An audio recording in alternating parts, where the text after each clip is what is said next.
Hello friends,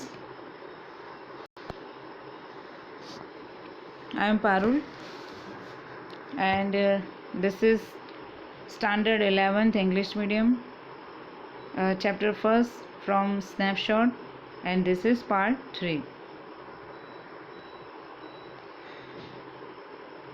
Last lecture we had discussed about the characters Adam, Morad, Uncle Khushro, John Byro and narrator's mother. Okay. उसमें हमने कौन सी चीज़ें देखी। जैसे 2 characters यहाँ पे बिगिनिंग में दिए हुए हैं, एक है एराम और दूसरा मोराद। मोराद है थोड़ा क्रेज़ी है, थोड़ा पागल सा है, और जो एराम है just he right it, he is the narrator, यही नैरेटर ही है एराम जो है वो। और आपने देखा आगे के जो भी जो मैंने 2 पार्ट्स आपको बताए उसके बारे में कि उनका एक ट्राइब है कि ट्राइब में सब वैसे देखने जाए तो पूरा पुअर था, लेकिन क्या है कि इतना पुअर ट्राइब होने की वजह से वैसे देखने जाए तो एक तरीके से वो कभी चोरी नहीं कर सकते। बहुत ही उनके लिए प्राउड फर्स्ट किस बात का था, तो वो बहुत ऑनेस्ट थे, उनके पर बिलीव कर सकते हो, मतलब राइट और रॉन्ग क्या होता है वो डिफरेंस वो जानते हैं, मतलब कि कभी वो चोरी नहीं कर सकते। तो जब मुराद होता है वो एराम के पास आता है घोड़ा लेके, तो एराम को लगता है कि इसने चोरी तो नहीं की होगी, लेकिन उसके दिमाग में थोड़ी कन्फ्यूज़न थी, तो वो बार बार पूछता है कि ये घोड़ा कहाँ से आया। तो इसमें एक ट्राइब के बारे में भी बताया है जिसका नाम है गारो गैलहिन, जो पूरा ऐसे कबीला ही ऐसा है कि जहाँ पे चोरी नाम की चीज़ नहीं है। तो ये सारी बातें यहाँ पे आगे के जो चैप्टर्स है उस मतलब आगे के जो सेक्शन है उसमें हमने देखा। और इसमें ये भी देखा कि अब कंफ्यूज था एराम की अभी मोराद इसको चोरी करके लाया है, थोड़ा बहुत ऐसा ही लगता है, लेकिन फिर उसने अपने मन से डिस्कस किया, सोचा कि यार ये चोरी करके लाया होता तो उसको चोरी बोली जाती अगर इस घोड़े को वो बेच देता और उसकी और में वो पैसे ले लेता, लेकिन उसने तो पैसे या ऐसी कुछ चीज़ तो ली नहीं, मतलब कि उसने चोरी नहीं की है। तो ऐसे मान के वो अग्री हो जाता है और वो सोच लेता है कि नहीं मुझे भी हॉर्स राइडिंग करनी चाहिए, क्योंकि मोराद और एराम दोनों हॉर्स के पागल थे, बहुत ही लव करते थे, और वो दोनों की इच्छा थी कि किसी भी तरह से वो हॉर्स राइडिंग करें। अब एक मौका उन दोनों को मिला था, तो वो चाहते थे कि नहीं यार अब तो हमें किसी भी तरह से हॉर्स राइडिंग करनी है। अब देखते हैं आगे।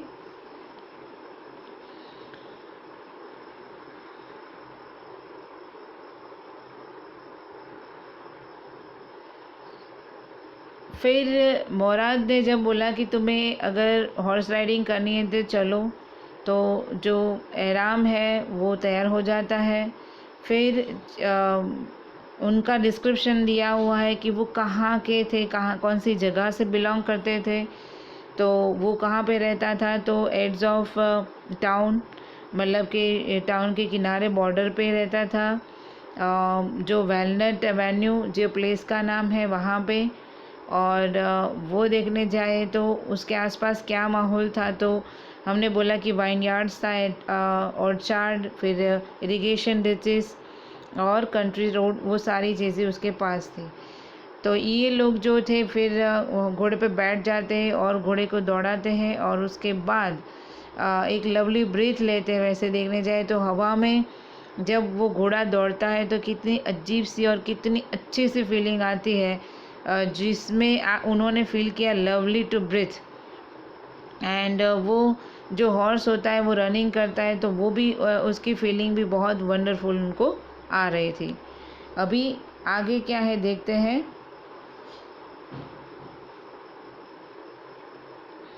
कि the feel of horse running was wonderful, जब हॉर्स है वो दौड़ रहा था तो एक फीलिंग ऐसी आती थी, वंडरफुल फीलिंग आती थी।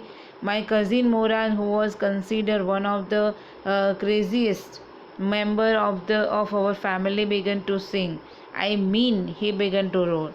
अभी क्या होता है कि दोनों हॉर्स राइडिंग कर रहे हैं, दोनों बैठे हुए हैं।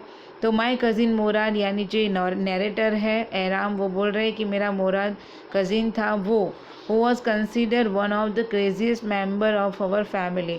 वैसे हमारे फैमिली में सबसे क्रेजीस्ट पर्सन था ये, बहुत ही पागल किस्म का या फिर संकी। वैसे संकी तो नहीं बोल सकते क्योंकि अब तक का जो कैरेक्टर उसका था उससे तो नहीं लगता था कि वो संकी टाइप का था, लेकिन थोड़ा पागल बोल सकते हैं। तो पागल तरीके से वो सिंगिंग करता है। I mean he began to roar, लेकिन मुझे ऐसा लगता था कि वो सिंगिंग नहीं लेकिन रोरिंग कर रहा था, क्योंकि अभी जिसको सिंगिंग नहीं आती, मतलब हम बोल सकते हैं उसको बाथरूम सिंगिंग आती होगी।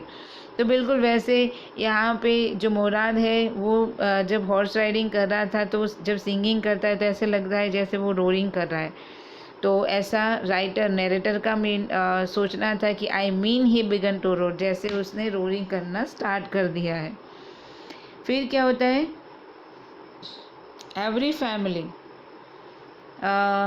every family has a crazy streak in it somewhere, and my cousin Murad was considered the natural descendant of the crazy streak in our tribe.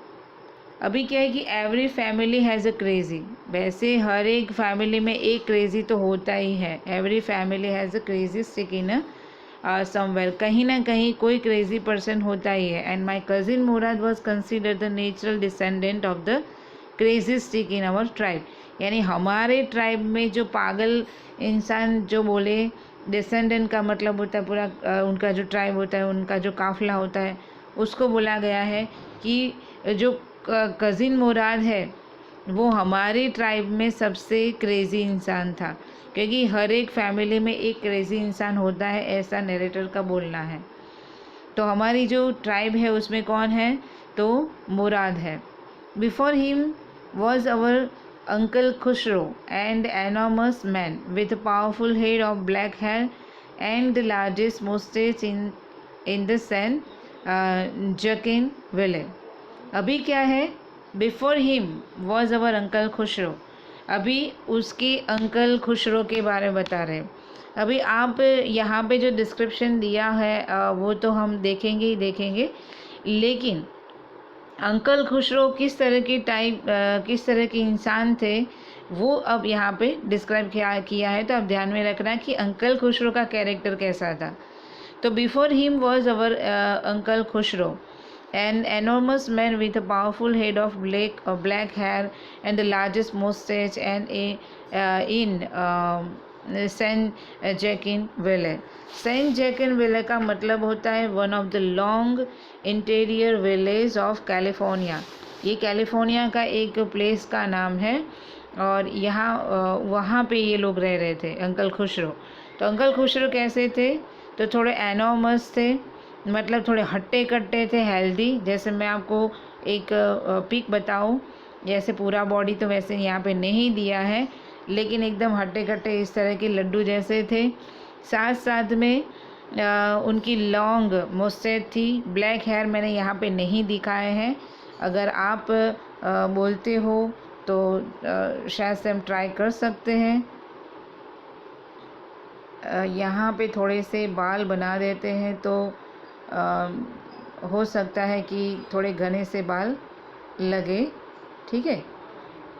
अब तो लग रहा है थोड़ा, वैसे ठीक से नहीं हुआ होगा लेकिन आपको पूरी इमेज याद रहे तो जस्ट ये थोड़ा सा फन हमने कर लिया, ओके। तो किस तरह के बाल दिखाए हैं यहाँ पे, तो एनॉर्मस मैन बहुत ही हट्टे कट्टे थे, powerful head of black hair, उनके ब्लैक हेयर पे उनका जो हेड मतलब बहुत मजबूत हेड था, एंड लार्जेस्ट मोस्टेज, और इतनी लंबी सी उनकी जो मूछें थी वो बहुत ही लंबी है। देखो आप कितनी लंबी हैं, तो इतनी लंबी मोस्टेज थी और वो सेंट जैक्विन्स विले में रहते थे। तो a man so furious in temper अभी ये अंकल खुसरो थे वो किस तरह के थे, अभी उनके कबीले में ऐसे एक इंसान है जिसकी कंपैरिजन मुराद के साथ की जाती है। ठीक है, तो ये कैरेक्टर क्यों आया तो मैंने आपको बताया कि यहाँ पे आया। और अगर आपको और जानना है तो मैंने यहाँ पे भी लिखा हुआ है अंकल खुसरो एराम्स अंकल यानी कि डायरेक्टर के अंकल है, बहुत ही क्रेजी पर्सन थे, बहुत पावरफुल हेड रखते थे। ठीक है, ओके देन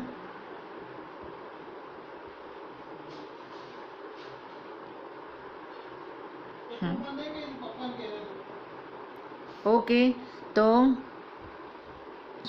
यहाँ पे क्या है कि जो मैन था, ये जो मैन था वो बहुत ही फ्यूरियस था, टेम्पर यानी बहुत ही गुस्से वाला था, सो इरिटेबल और बहुत ही चिड़चिड़ापन उसके चेहरे पे ऑलवेज देखने को मिलते थे। सो इम्पेशेंट और कभी मतलब इम्पेशेंट भी था that he stop anyone from the talking by roaring, यानी वो किसी से मतलब ठीक से बात करने के मैनर्स भी उसमें नहीं थी। ठीक है, और ऑलवेज वो एक ही सेंटेंस का यूज़ किया करता था। जो कौन सा सेंटेंस है वो आपको याद रखना है, क्वेश्चन आंसर्स में आ सकता है कि खुसरो की जो कॉमन लाइन कौन सी थी, तो उसकी कॉमन लाइन ये थी,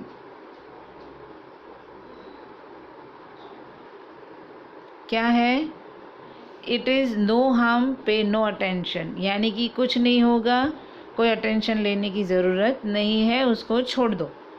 ये ऑलवेज जब भी आप कुछ बुरा बताओ या अच्छा बताओ किसी भी रीज़न में वो बस यही स्टेटमेंट दिया करते थे। तो अजीब सी बात है ना कि मान लो कुछ गलत या कुछ बुरा हो रहा है और उस टाइम ये आप स्टेटमेंट दे दो। मान लो कि कोई चला गया तो आप बोलोगे कि नो हार्म एंड पे नो अटेंशन, आप ध्यान मत दो और कोई नुकसान नहीं होगा, ऐसे थोड़ी बोलते हैं। तो इनका तो यही एक कॉमन थिंग था, एक ही कॉमन एक पैटर्न बोलते हैं हम, कि वही पैटर्न उनके साथ चलती रहती थी। तो फिर से बोलती हूँ कि अंकल खुसरो थे, वो थोड़े हट्टे कट्टे थे, हेड ब्लैक हेयर वाले थे, लार्जेस्ट मोस्टेस थी और वो सैन विले में रहने वाले थे। उनका नेचर बताया गया है कि बहुत ही फ्यूरियस और टेम्पर था उनका, इरिटेबल बहुत रहते थे, इम्पेशेंट भी थे और stop anyone from talking by roaring, और किसी के भी सामने वो चिल्लाना बोलना बहुत पसंद था उनको। साथ साथ में उनका ये स्टेटमेंट रहता था कि no harm pay no attention, that was all no matter what anybody happen to be talking about. अभी क्या है कि नो मैटर वॉट एनीबडी, क्या बोलना है, किसके सामने क्या बोलना है, किस तरह से बोलना है, ऐसा वो कुछ समझ में ही नहीं आता। Anybody happen to be talking about, once it was his own son. अभी एक इंसिडेंट बता रहा है यहाँ पे, थोड़ा फ़नी है, आपको भी मज़ा आएगा। तो क्या होता है कि once it was his own son Arak. अभी आपको ये याद रखना है कि एराक कौन है, तो एराक खुसरो का लड़का है। ठीक है, तो it was his own son Arak running 8 block to the barber shop. अभी जो एराक है वो बार्बर शॉप में बैठे थे।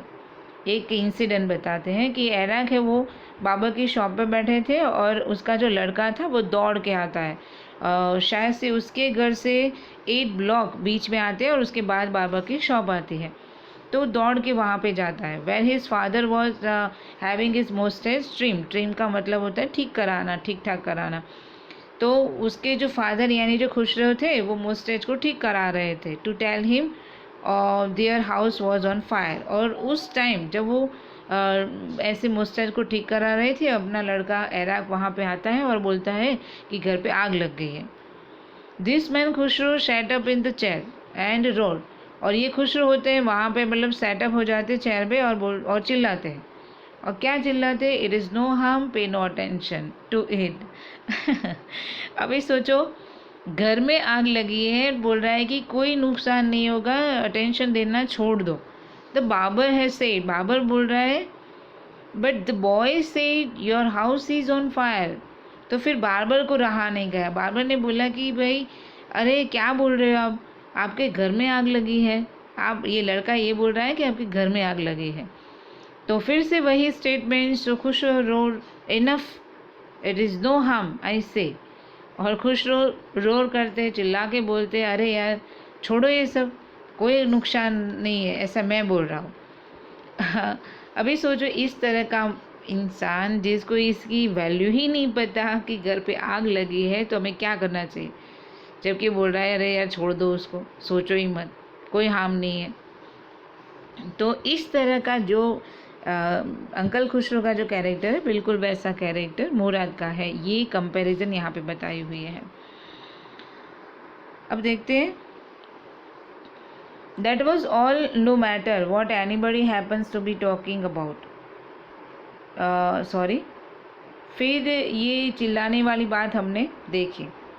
अभी क्या होता है, my cousin Murad was considered the natural descendant of this man, although Morad's father was Jorab, who was the practical and nothing else. कहने का मतलब ये है कि my cousin Mourad was consider the natural descendant of this man, मतलब कि मेरा जो कज़िन है, नरेटर बोल रहे हैं कि मेरा जो कज़िन मोराद है वो बिल्कुल ऐसे नेचर का है, ऐसे काफ़िले का है, और ये जो इंसान है बिल्कुल वैसा है। अल्दो मोराद्स फादर वॉज जोराब, जबकि मोराद के फादर का नाम जोराब है। आपको याद रखना है, हर एक नाम मैं कभी भी पूछ सकती हूँ। तो मोराद के जो फादर है उसका नाम क्या है, जोराब। तो who was practical and nothing, और वो बहुत प्रैक्टिकल थे। ठीक है, बिल्कुल अपोजिट साइड का लड़का है भाई। देखो जोराब कैसे है, मुराद कैसा है, पूरा डिफरेंट है दोनों के बीच में। Who was practical and nothing, that's how it was in our tribe. और ऐसे बोल सकते हैं कि how it was in our tribe, और कैसे हमारे ट्राइब में ऐसा है। A man could be a father of his son flesh, कहने का मतलब ये है कि जैसे एक एग्जाम्पल दिया है कि अ man could be a father of his son flash, but that did not mean that he was also the father of his spirit. मतलब कि शरीर उसके पापा का, मतलब फादर से बॉडी ही मिला है, फ्लैश मिला है, समझना। हाँ, a man could be the father of his sons flesh, यानी कि इस जो लड़के को अपने फादर का फ्लैश ही मिला है, शरीर ही मिला है, बट बॉडी मिला है, बट डिड नॉट मीन, इसका मतलब ये नहीं कि he was also the father of his spirit, यानी उसके फादर के स्पिरिट से वो जुड़ा हुआ है या फिर वैसा है। एक्चुअल में वो वैसा था ही नहीं। वो था कैसे, जोराब के उसके पिताजी थे उसका जैसे था ही नहीं, सिर्फ बॉडी ही मिला उसको गॉड गिफ्ट की तरह। एक्चुअल में वो था किसकी तरह, तो खुसरो की तरह। The distribution of the various kind of spirit of our tribe had been from the beginning capricious and vagrant. कहने का मतलब कि कभी कभी इस तरह का वेरिएशन देखने को मिलता है। किस तरह का, कि इस तरह के स्पिरिट देखने मिलते हैं हमारे ट्राइब में कि had been from the beginning, जिसके बिगिनिंग जैसे बोल सकते हैं कैप्रिशियस या ऐसे सनक जैसे बोलेंगे, या फिर अनप्रेडिक्टेबल, जिसको एडवांस में कुछ नहीं कह सकते, जिसके बारे में इमेज नहीं कर सकते, और अलग सा ही कोई इंसान होता है। और वैग्रेंट का मतलब होता है अनसेटल्ड, ठीक है, यानी आवारगी करना। तो बिल्कुल डिफरेंस है। देखो जोराब कितने सिंपल और प्रैक्टिकल इंसान है, और जो मुराद है वो सिर्फ अपने पापा की बॉडी ही उसको मिली हुई है, बाकी तो माइंड से वो बिल्कुल अंकल खुसरो की तरह ही था। तो ये दोनों चीज़ों का यहाँ पे डिफरेंस दिया है। अभी देखते हैं, पहले जस्ट इसको रिमाइंड कर लेते हैं एक बार कि दोनों जब हॉर्स राइडिंग कर रहे थे, रनिंग कर रहे थे, तो कज़िन मुराद जो था वो भी बहुत हैप्पी हो जाता है, और उसको लगता है मुराद सिंगिंग करता है, तो नरेटर है उसको लगता है कि यार ये सिंगिंग इसको आती नहीं है, वो बाथरूम सिंगर है, तो जैसे रोरिंग कर रहा है। तो दोनों जब राइडिंग करते थे तो उस टाइम जस्ट डिस्क्रिप्शन दिया है कि मुराद का नेचर कैसा है। तो अंकल खुसरो जो थे उनकी वो थोड़े हट्टे कट्टे थे, उसके ब्लैक हेयर थे, बड़ी मुस्सद थी, और बहुत ही टेम्परर थे, मतलब जल्दी से गुस्सा आ जाता था उनको, इरिटेबल भी ज़्यादा थे, और उनके एक ही स्टेटमेंट आता था उनके मुंह से, harm no harm pay no attention. ठीक है, ये स्टेटमेंट ऑलवेज वो बोलते रहते थे। तो ये दोनों के बीच में कंपैरिजन बताई, कंपैरिजन नहीं है, सिमिलैरिटी बताई है कि अंकल खुसरो और मुराद बिल्कुल एक ही जैसे नेचर के थे। लेकिन साथ साथ में एक यहाँ पे एक इंसिडेंट भी बताया कि अंकल खुसरो का जो लड़का एराक था वो उसके पापा को बताने चाहता है कि भाई घर में आग लगी है, लेकिन पापा ने इसको इतना सीरियस लिया नहीं और उसने बोल दिया कि नो हार्म, नो पे, नो अटेंशन। तो फिर से वही बात उन्होंने बोली कि आप चिंता मत करो, छोड़ दो उसको इतना अटेंशन मत दो, कुछ नहीं होगा। तो बिल्कुल ये स्टेटमेंट ही बोला तो बिल्कुल फ़नी कैरेक्टर है और थोड़ा फ़नी ही बोलो, अभी और कोई वर्ड नहीं बोल सकते हम उनके लिए। तो इस तरह का कैरेक्टर उसका था, ये बताया है। देन उसके बाद हमने देखा कज़िन मुराद है, उसके पापा का नाम ज़ोराब है। अभी ज़ोराब बहुत ही प्रैक्टिकल है, जबकि मुराद है वो थोड़ा फ़नी कैरेक्टर है। मतलब कहने का ये है कि उसमें ये भी बताया कि पापा का बॉडी ज़रूर मिला है, लेकिन एक्चुअल में वो पापा की तरह था ही नहीं, उसका नेचर अंकल खुसरो की तरह था। आगे देखते हैं। We rode and my cousin Murad sang. For all anybody knew, we were still in the old country where, at least according to some of our neighbors, we belonged. अभी क्या होता है कि we rode and my cousin Murad sang, हम जा रहे थे, cousin singing कर रहा है। फॉर ऑल एनीबडी न्यू, वैसे देखने जाए तो जो सब जानते थे, we were still in the old country, कि हम कहाँ से बिलोंग करते हैं, तो एक ऐसे एरिया, विलेज एरिया से बिलोंग करते हैं। वेर एटलीस्ट अकॉर्डिंग किसके through,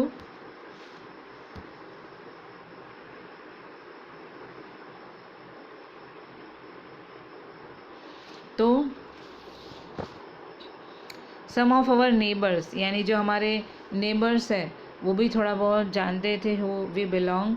and we let the horse run as long as it felt like running, जितना हो सके उतना हमें रनिंग करना ही था, जितना हो सके उतना हमें एंजॉय करना ही था। फिर at last my cousin Murad said get down, फिर मेरा जो कज़िन मुराद था उसने बोला कि अभी उतर जाओ, I want to ride alone, अभी मुझे अकेले को राइड करना है। अभी देखो, तो उसके बाद मैंने ऐसे बोला कि will you let me ride alone, I asked, मैंने ऐसे पूछा कि will you let me ride alone, मतलब कि क्या मुझे भी ऐसे आप दोगे अकेले राइड करने के लिए। तो मुराद बोल रहा है कि that is up to the horse, my cousin said get down, अभी तो उतरो, बात की बात बाद में, मतलब अभी तो आप हॉर्स पे बैठे ना, तो अभी तो उतरो फिर देखते हैं। तो एराम बोलता है कि the horse will let me ride, I said, फिर मैंने मतलब एराम ने बोला कि the horse will let me ride, मैं भी चला सकता हूँ हॉर्स को, तो हॉर्स राइडिंग तो मैं भी कर सकता हूँ, तो मुझे ले जाओ। We shall C, he said, उसने बोला, और हम दोनों वैसे जानते थे, दोनों को राइडिंग आती थी।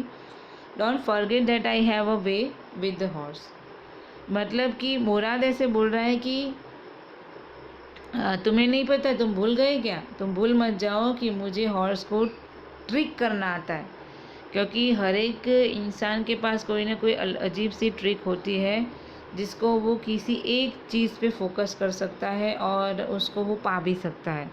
तो इसके अंदर एक पावर था, हॉर्स को कैसे ट्रीट किया जाता है, तो वो ट्रिक अच्छी तरह से कर लेता था। तो उसने बोला कि भूल मत जाओ, that I have a way with a horse. फिर एराम बोलता है कि वेल आई सेड मीन्स एराम बोलता है well any way you have with a horse, I have also, अभी तुम हॉर्स के साथ जाओ, उसके बाद मेरा टर्न आएगा, मतलब मैं राइड करूँगा। For the sake of your safety, he said, फिर मुराद बोल रहा है कि तुम्हारी safety, let us hope so, चलो उम्मीद रखते हैं, गेट डाउन, चलो उतरो। तो एराम बोलता है कि all right, but remember you have got to let me try to ride alone, लेकिन तुम्हें भूलना नहीं है कि मुझे तुम्हारे साथ, मतलब तुम्हारे बाद, you have got to let me try to ride alone, मुझे भी इस तरह से अकेले राइडिंग करने के लिए देनी है। I got down and my cousin Murad kicked his hills into the horse and shouted वज़ीर रन। तो उसके बाद है, मतलब कि आई गॉट डाउन, मैं नीचे उतर गया, मेरा कज़िन मुराद था, उसने किक लगाई हिल से। वो किस तरह से किक लगाई, तो heel into the horse and shouted, उसको आवाज़ भी दी कि वज़ीर भागो, और वज़ीर जो है वो भागता है। The horse stood on it's hind legs. Hind legs कैसे होते हैं, तो जस्ट आप ये जो पिक है मैं आपको दिखा रही हूँ, उसमें देख सकते हो, सॉरी,